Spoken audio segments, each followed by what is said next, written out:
Okay, let me know if you are able to see my screen. Yeah, I can see it. Okay. Visible.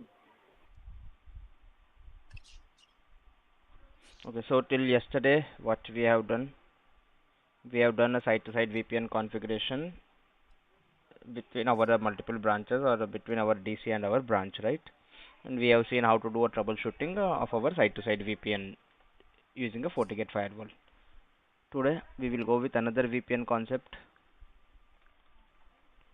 which is our client-to-site VPN.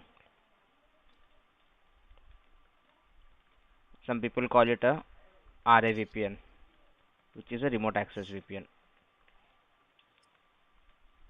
So generally, RAVPN or remote access VPN or client-to-site VPN we will use when we have assume we have a data center or we have a branch and our users are not in our environment. 1 minute.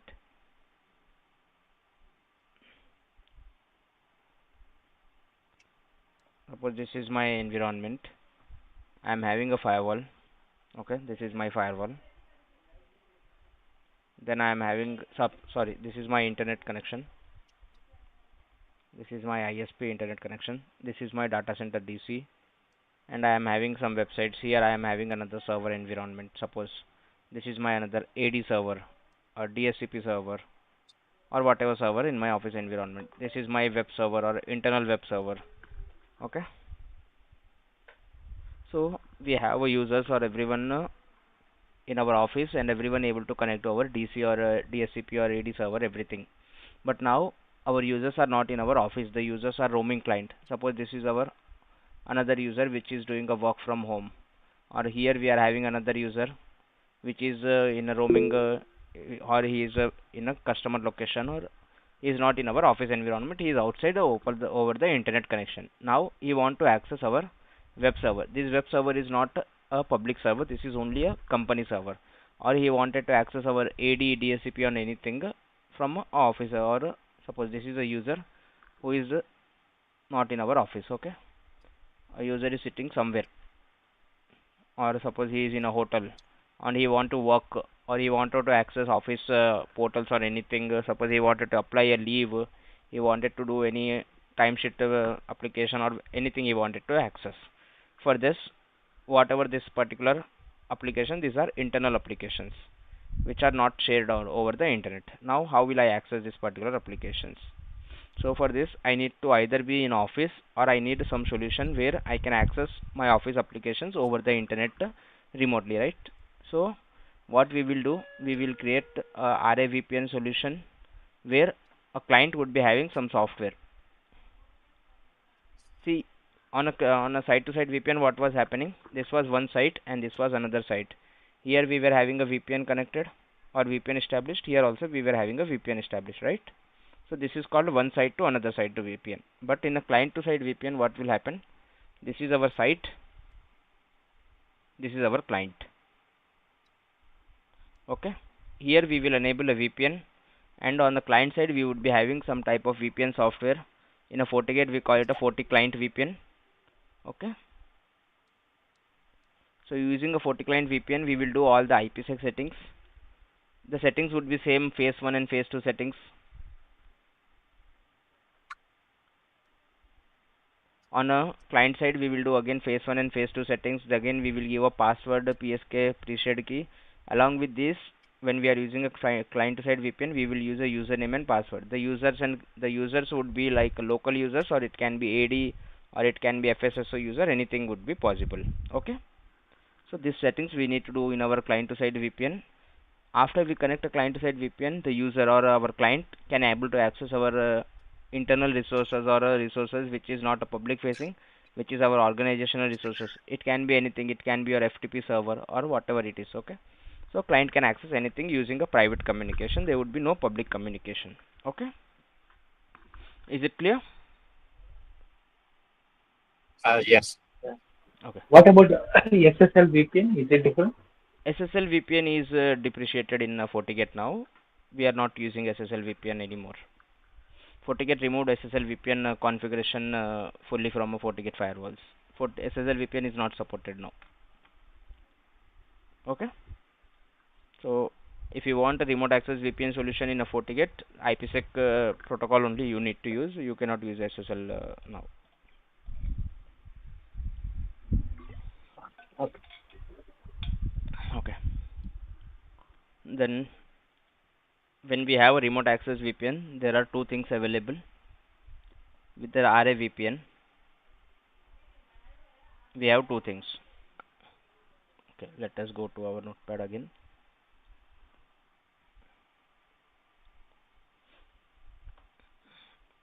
One we call it a split tunnel,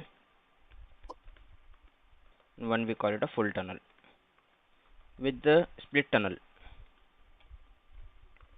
only required subnets or only DC subnets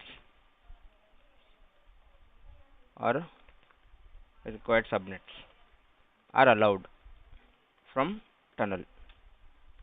Okay, and the rest all internet traffic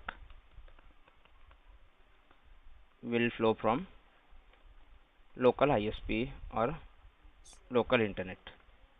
Local internet means suppose a client is connecting to hotel network, is a local internet, or he is browsing a Facebook, YouTube, whatever, that will go from a hotel internet connection. But a DC subnet or whatever the subnets we have allowed from a split tunnel, that would be going from a tunnel interface. Okay. Then we are having a full tunnel option. In a full tunnel, all traffic will reach to firewall or a enterprise network, then allowed or denied based on policies. Okay, so when we are having a full tunnel, it is not only DC network, all traffic will come to your firewall. Then a firewall need to allow it or deny it. It is as good as like your user is not in a remote location, user is behind your firewall, and if you allow Facebook, you allow YouTube or whatever services, then only a user would be able to access that, or it would be denied. Okay, so let us understand. Suppose I am having a user sitting, this is my user. A first scenario, I am connecting split tunnel. So whenever you are configuring split tunnel, suppose this firewall we are using for a tunnel, users will connect to this firewall. Okay, on this firewall, when you are configuring a split tunnel, you need to tell a firewall what would be the subnet a client would be accessing. A subnet can be anything. Suppose this is my subnet, I will say this is a subnet a client need to access. If I want, I can add more subnets also in a split tunnel. But now on this client, only this particular traffic would be, suppose I have a tunnel created here to here, I have one tunnel created. Okay, now only this particular subnet 192.168.100.0/24 would be flowing from this particular tunnel. And suppose a client is going to internet or google.com, YouTube, wherever he is going, rest all traffic would be flowing from a local internet only. Okay, but when we are having a full tunnel, assume now I am having another full tunnel, split tunnel is no more available, we are only having a full tunnel configured. In a full tunnel, we don't give any specific subnet, we will say all, means any traffic. Then suppose if a client is going to YouTube also, what happens? His traffic will flow from this particular tunnel, and this firewall need to decide, okay, it should be allowed or it should be blocked. And based on this, if it is allowed, it will go from a local internet. If it is blocked, it would be dropped at this firewall level only. Okay, this is a use of our split tunnel. Is it clear? Yes. Any Yeah, questions? in split tunnel actually, apart from our office network, office enterprise subnets, rest other use internet traffic. In full tunnel, every traffic will be going through tunnel, go to our DC, they will decide whether to allow or deny. It is like that, right? Correct. Yeah, that's the point. Okay. Then give me 1 minute. So let us go to our lab environment then. So during the lab, what we will do, we will enable a VPN on a DC firewall. So for your client-side VPN lab, you need a specific thing. First, you need one client.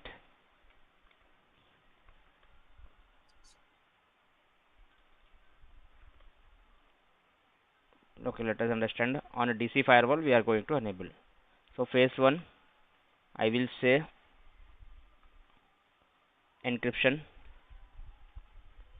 DES and MD5. Then I will say group. Same what we are using in our side to side also, we need to use here also. Then PSK, I will use a FortiGate. Okay. Then on a split tunnel, I will use one particular subnet 192.168.100.0/24. Then we need a user group also. We need to create a usernames and passwords, and you can bind it to a user group. Okay. Then even in a phase 2, you don't need in a phase 2 here, when we are having a split tunnel in a phase 2 or a dial-up VPN. See, whenever we are configuring remote access VPN with the FortiGate IPsec tunnel, we call it a dial-up VPN. In a FortiGate terms, we call it a dial-up VPN. Okay. So in a phase 2, we just need to give encryption and hash algorithm, which is again DES and MD5. But we don't need to give any selectors. Remember, in a side-to-side VPN, we used to give a phase 2 selectors, right? Source IPs, destination IPs and all. Here we don't give a selectors. Okay. Now let us see. We will try to configure this particular settings. I'll open a DC firewall.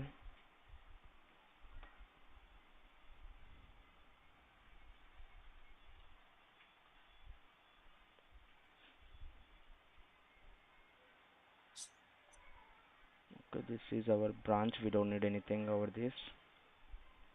Admin. Then when we are configuring other specific things also, we would need what are that a client subnet on a phase 1, apart from username and password, client subnet.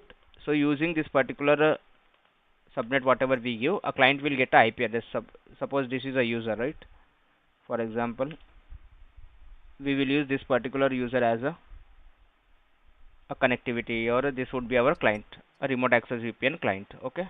Whenever he is connecting to a FortiGate VPN, he needs some IP address from a firewall. So there would be one subnet created. So the clients will get a IP address from this particular subnet. We will show you how to do that. This would be again one more requirement.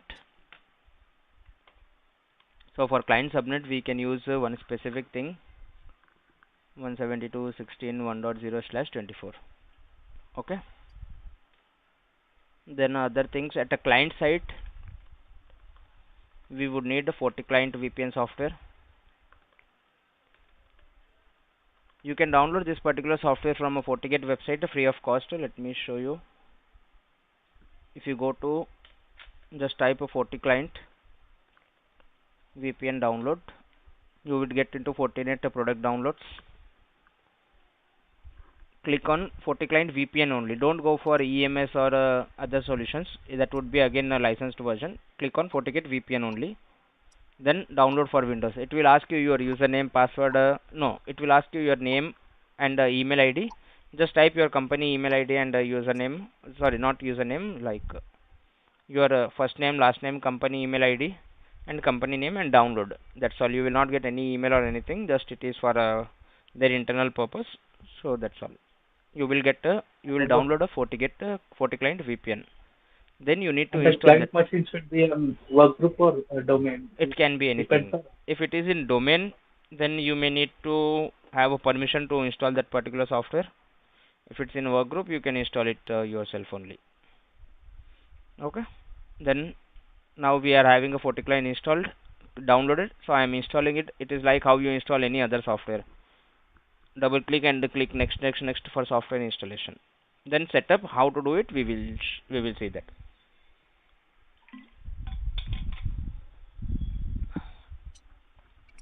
Okay, it is getting installed. By the time we will do our DC firewall configuration now. So we will go to again. Just give me 1 minute.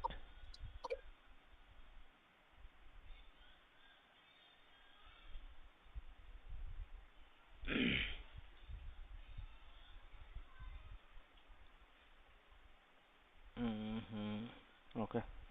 Let me go to branch and open a DC firewall.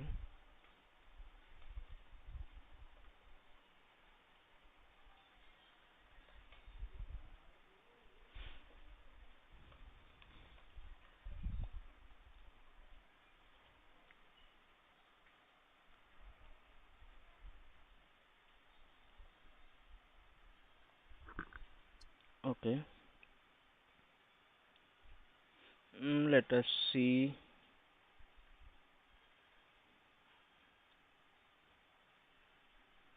Now first we need a username and password, right? We will create a local username and password.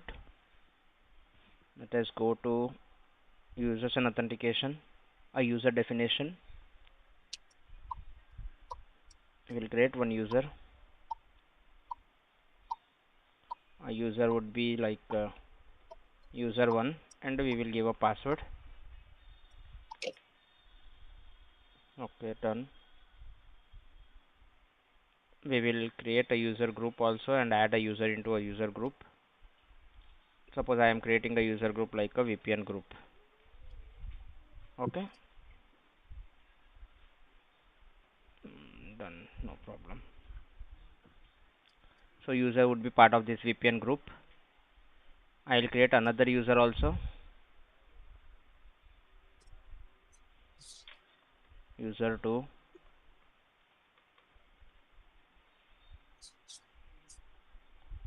I will create this user and it be it a part of VPN group.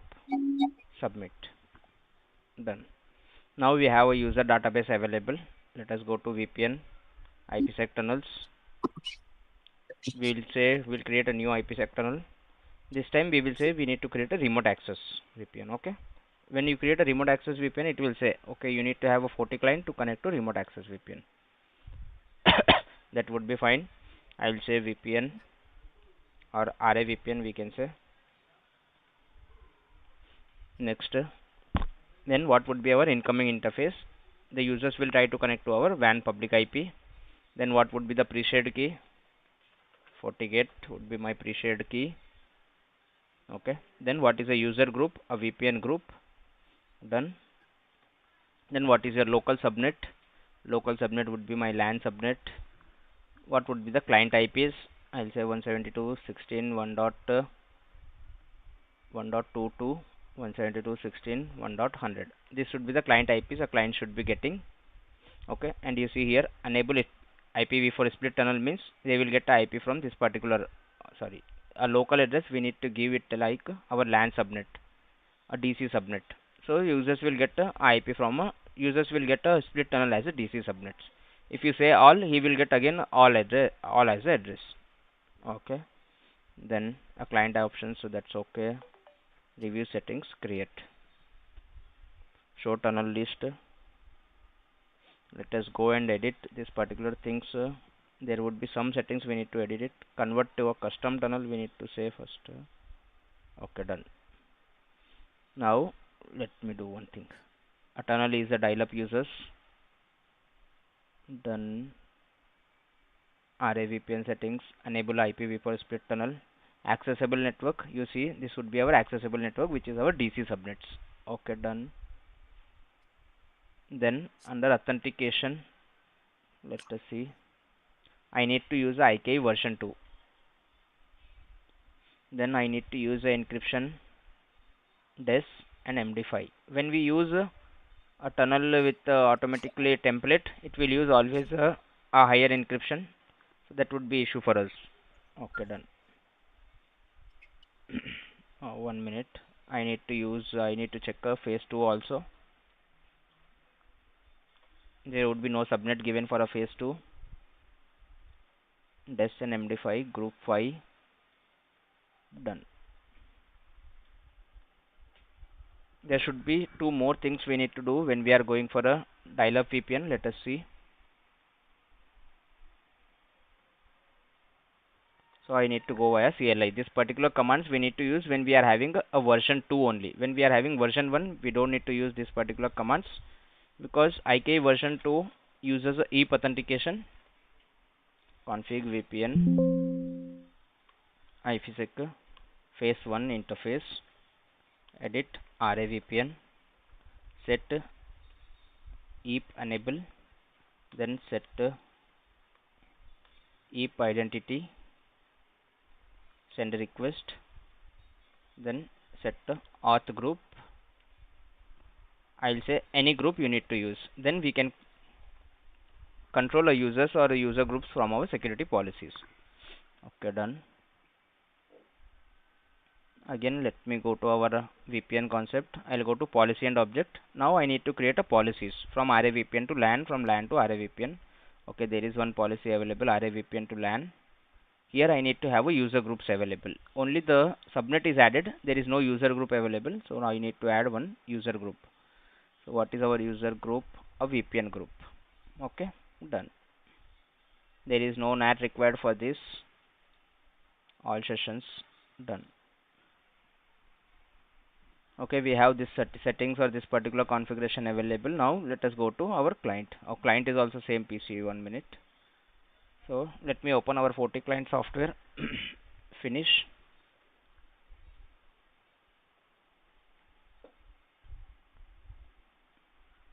A FortiClient. Initially you need to do a setup of your FortiClient. Let me show you.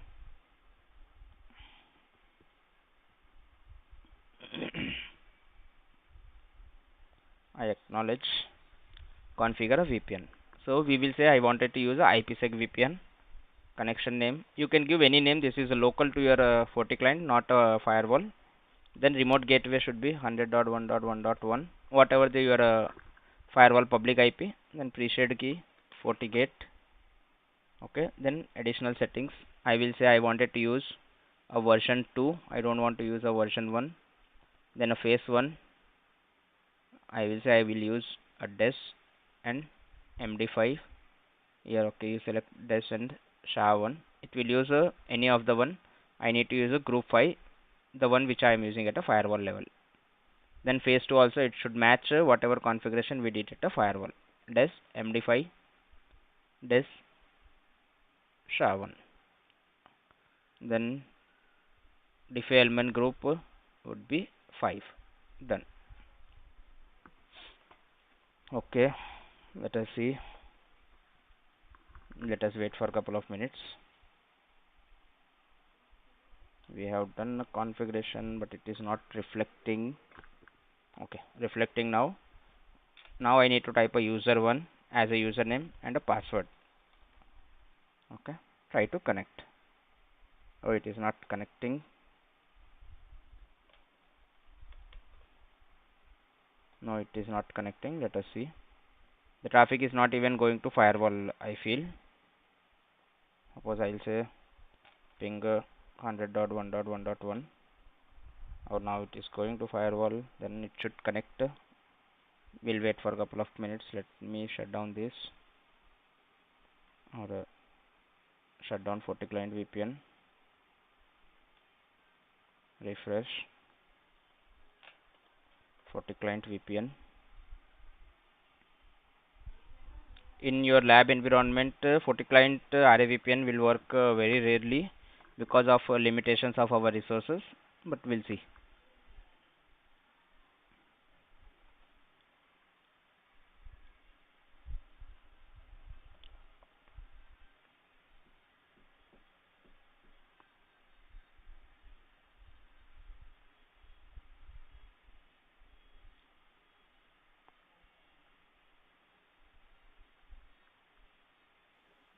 Whatever we configured client IP, is it correct? The IP we are getting for the client? For the client, you will get IP once you connect to a VPN. Until then, you will not get a client IP. Okay. The traffic is not even passing from your firewall. Sorry, from your client as of now. Let us see.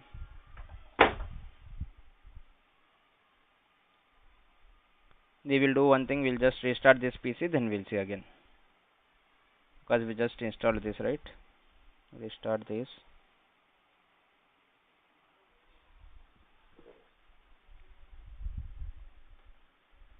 Meantime, I'll have another client. I think we selected the client name as user1.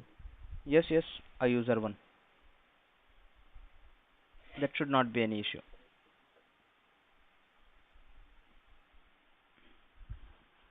We have configured the user groups in our firewall also, right? Let me show you. Yes, yes. User 1 and user 2 were there in that. Correct. So that's the same thing we are selecting in our client side also.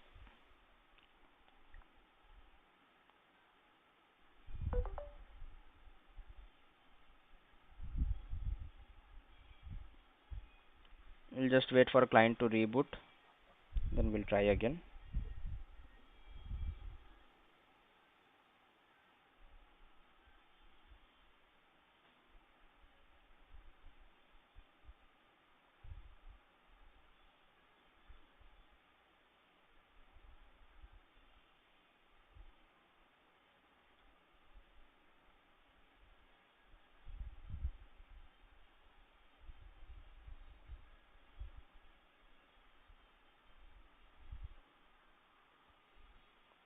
Okay, it is restarted.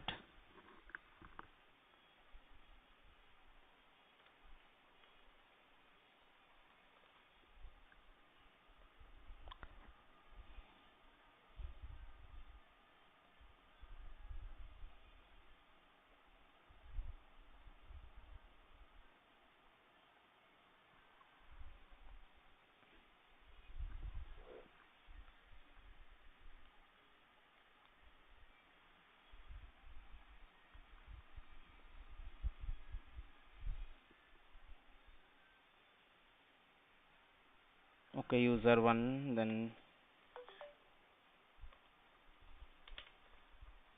okay, it is trying to connect now. Let us see what will happen. Meantime, I'll open a firewall also.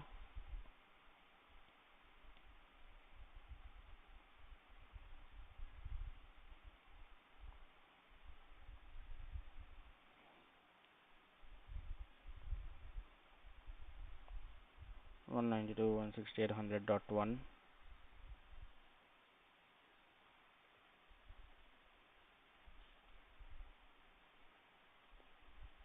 It is still trying to connect only. Let us see.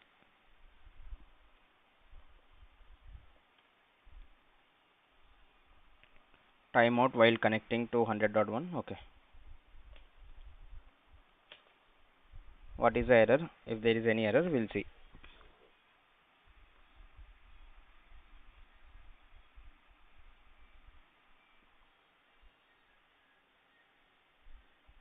Logs and reports. We'll see events, VPN events. Negotiation succeed, deleted phase 1, tunnel status, DCBR. It is not the one we need. Where is a certificate? 7 minutes ago, certificate is regenerated. That is not required. DCBR only, it is connecting. Okay, let us see. A VPN, IPsec tunnels.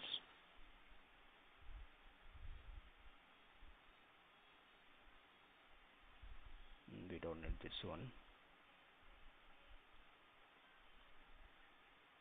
Show matching logs.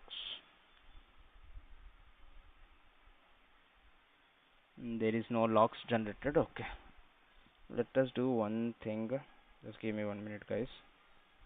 The traffic may be hitting our side to side VPN. We'll see.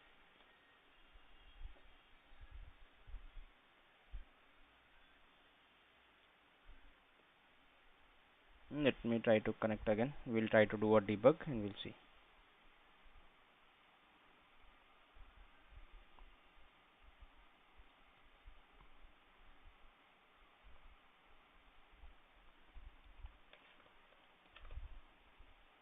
So there are commands available for a FortiClient VPN debug also. Let me show you. So it would be there in same VPN only. Okay, this settings we have already done.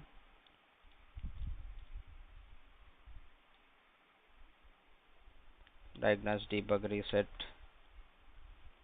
Diagnose, debug, application.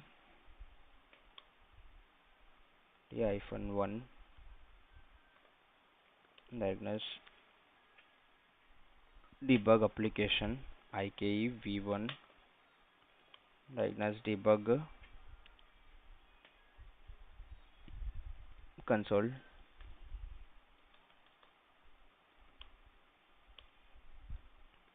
timestamp enable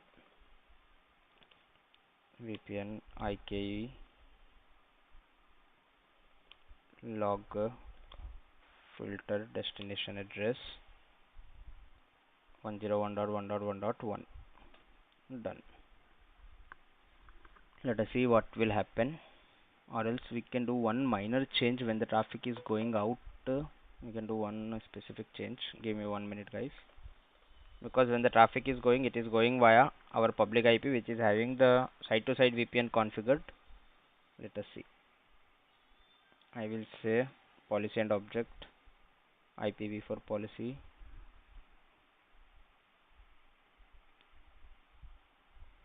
When the traffic is going for a internet out, I will say use a dynamic pool. I will create one pool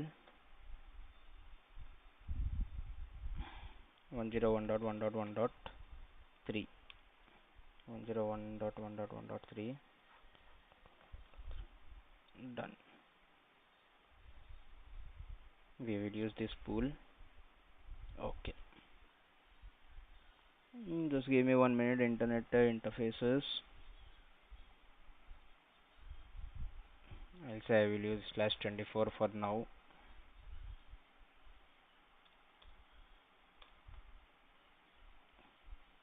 At the router side also I need to do one minor change.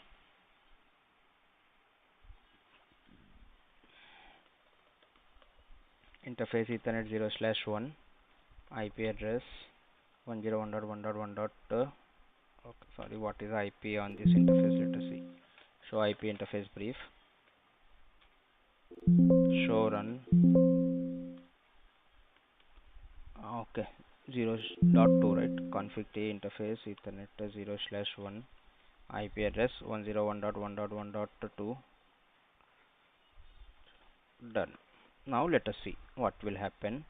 I will enable a debug again.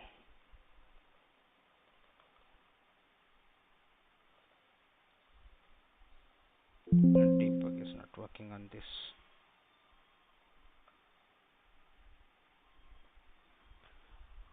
Okay, we'll do one thing. Disconnect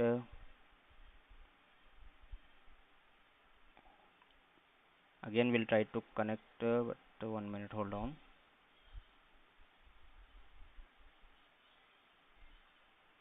Close this. Open a FortiClient console.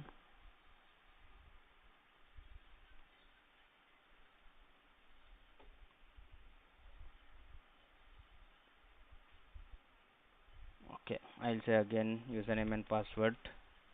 Let us try to connect again. Okay, this time it is connected. So previously what was happening, when the traffic is going, suppose this user is sending a traffic to this firewall, a traffic will go from LAN to WAN, right? And we are having a policy, when the traffic is going from LAN to WAN, do a NAT and outgoing interface. Outgoing interface was 101.1.1.1, and on this firewall we are already having a site-to-site VPN with this particular interface. So firewall is thinking, okay, we are getting IPsec traffic for this particular IP, which need to be matched to our site-to-site VPN, not our remote access VPN. Okay, now we have changed this particular settings. Now the traffic is going to our remote access VPN only. So let us see on a user side, remote access VPN is connected. Okay, now client is getting this particular IP address, what we have configured in our remote access VPN. Let me show you if that settings coming. Okay, this is not working. Let us go from GUI only. I'll log in from here.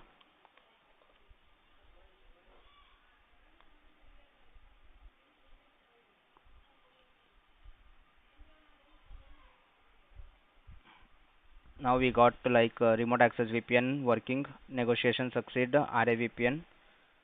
So 1 minute. first thing, whenever you connect to remote access VPN, check one thing, diagnose if you are having any issues, diagnose firewall auth list. You will get to know which users are connected, what is the mode of connection. So I am connected using a user 1 and this is my IP address. Based on this username and IP address, our firewall policies would be defined. If you don't have a IP address with the username, then on a firewall policy also you should not have. Okay, so I am having a firewall policy with IP address as well as a username. So firewall, I need to give a IP address as well as a username. So on authentication, when I connected with the user 1. So I got a user 1 with this particular IP address. Firewall is authenticating me with the user 1. Okay, so my firewall policy is also work with the user 1 only. Okay, is it clear? Yes, sir. Okay, so now let us see what all things we got from our firewall. So usually we need to check what subnet we have received from our firewall during a connection. So we got like this is our gateway 172.16.1.3 and we got this particular subnet 192.168.100.0 from our firewall. Okay, and this is directly connected on link. Only subnet we received is this. Why we received only this subnet? Because we have configured a split tunnel. When we configure a split tunnel, whatever subnet we have given in our firewall, assume I have given this subnet, right? IPsec tunnels. On my subnet, I have given very specific subnet. If you see a dial-up VPN under split tunnel accessible network, I have given only DC subnet. DC subnet means 100.0, right? So I got only 100.0 subnet on my user side. Okay, if I want all subnet like anything, then I need to enable a full tunnel. As of now, we have only configured a split tunnel, so we are able to access only split tunnel things. Now from this particular thing, I can access like 192.168.100.1 on, suppose on my firewall, or behind this firewall I am having another network. Assume I configure one more router. For example, I am saying IOL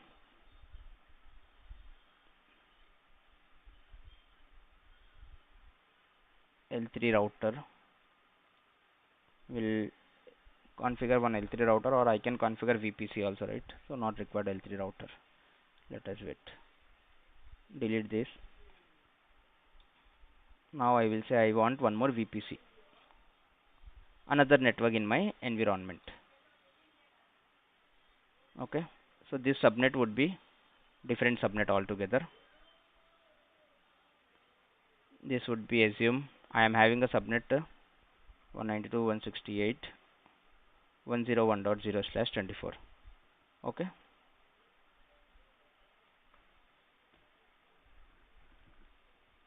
okay, instead of connecting this to this, I will connect this to firewall port number 2. Done. On a firewall side, I will add another subnet on interface port number 2. I will add 192.168.101.1/24. I'll try to enable ping on this. Done. Then on this also I will add one IP address, IP 192.168.101.100/24 gateway. Okay, now as of now on a firewall we only allowed this particular 100.series subnet, right? Now I will try to allow 101. Subnet also. So how to do that? Let us go to our policy and object address group. So there is one subnet which is allowed over a VPN. So let us search that particular subnet, RAVPN split subnet. I'll try to add another subnet over this.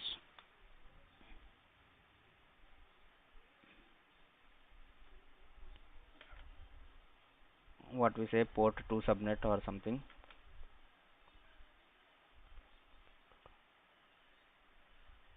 One 192.168.101.0/24. Done. This also I will try to add it on my split tunnel. Done. Now I need a security policy also. As of now, security policy from RAVPN to port 1 only. So I will say replicate this or copy this and paste below. I just need to change a port number.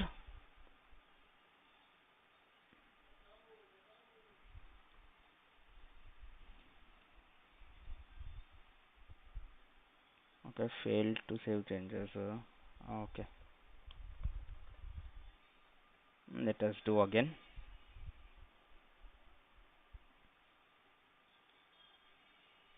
Copy this policy, paste below.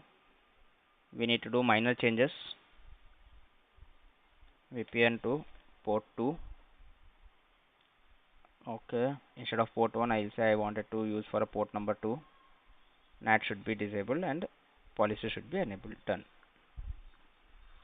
Now let me try to ping 101.1. Is it pinging? It is not pinging, right?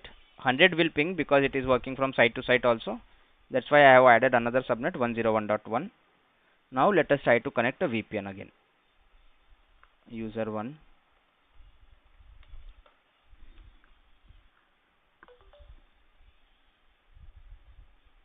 Okay, it is connected. Let us try to ping again. 101.1. Still it is not pinging. Let us wait.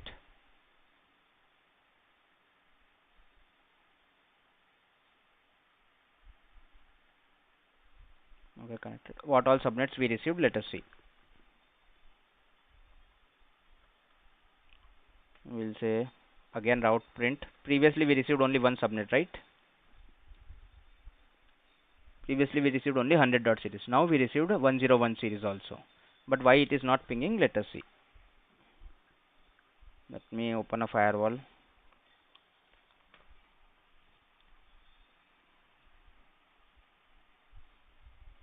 Firewall policy. We have a VPN group, RAVPN range. A DC subnet only configured here, right? So that's why it is not working. I need to add one more subnet here as a destination, which is our port 2 subnet. Done. Let me try to ping now. Now it is pinging, right? Even I can ping another PC also or anything. Suppose this PC is having a IP 101.100, right? Let me try to ping that from our branch PC. It can be my AD PC or anything. Oh, sorry, 101.100. That is also pinging, right? So that's how your RAVPN works using a split tunnel. So in a split tunnel, whatever subnets you have configured. In our case, we have configured only specific subnets, right?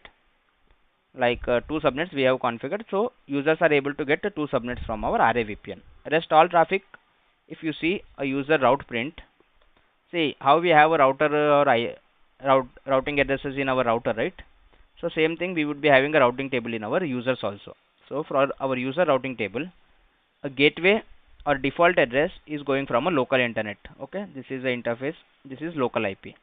Only these particular things are going from our VPN. So this traffic will go from a VPN interface, and the rest all traffic will go from a local internet as of now. Now assume I don't want a local internet, I want a full tunnel. So what I can do? I'll say enable this. I'll say I don't want a split tunnel. Okay, enable IPv4. I am disabling it now. Done. Let us try to connect again. We'll disconnect. Close this. Okay, VPN is down. Let us see how many default routes I am having in a router user PC now. Okay. Now I am not having any 192 series also. I am only having one default route. Rest all I am not having in a user PC. Okay, done.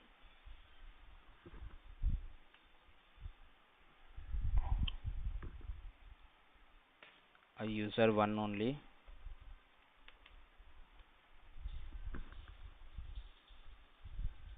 Connected again.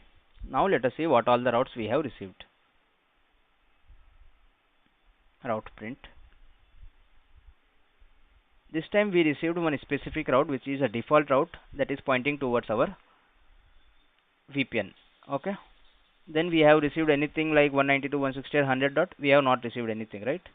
So 192.168 or anything we have not received, we have only received the default route. That means if this particular user wants to go to internet, suppose I wanted to go to internet, ping 8.8.8.8, it is not working, right? Let us write one policy for this particular user, but I am need to write in a DC firewall only. I need to write in this particular firewall. A VPN connected to full tunnel, traffic will come from this user to tunnel, then it will go from a local internet. Okay. So let me write one firewall policy.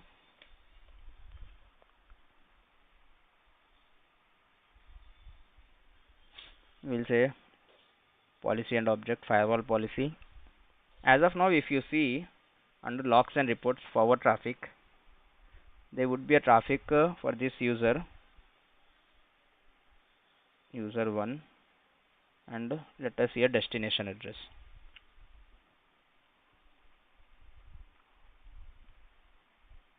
Okay, it is not generating. It may be going to implicit deny only. So let me write a policy, firewall policy now. I will say copy this and paste below, but I will do minor changes in this.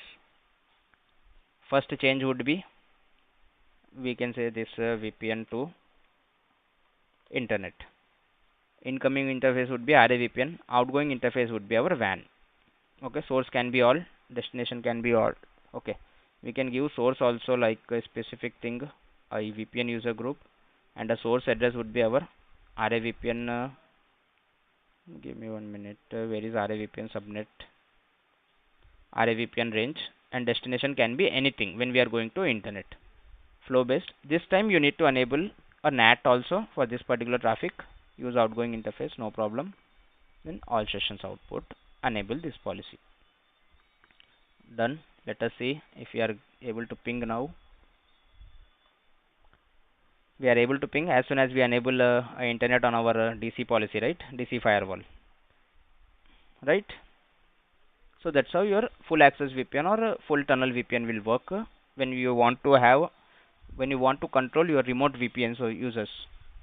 Assume I wanted to control this user, and not only a DC subnets or not only our internal subnets. If he is going anywhere in the world, if he is connecting a VPN, then all traffic should come to a firewall. Then firewall need to decide, okay, where he want to go. If he can access Google or he can access Facebook or not. I can control everything from my firewall only. Is it clear? Yeah. Yes. Okay. Then see, whenever you are configuring, we have used IKE version 2, right? So there are 3 specific commands you need to enable in your lab environment for this to work. Let me show you that commands.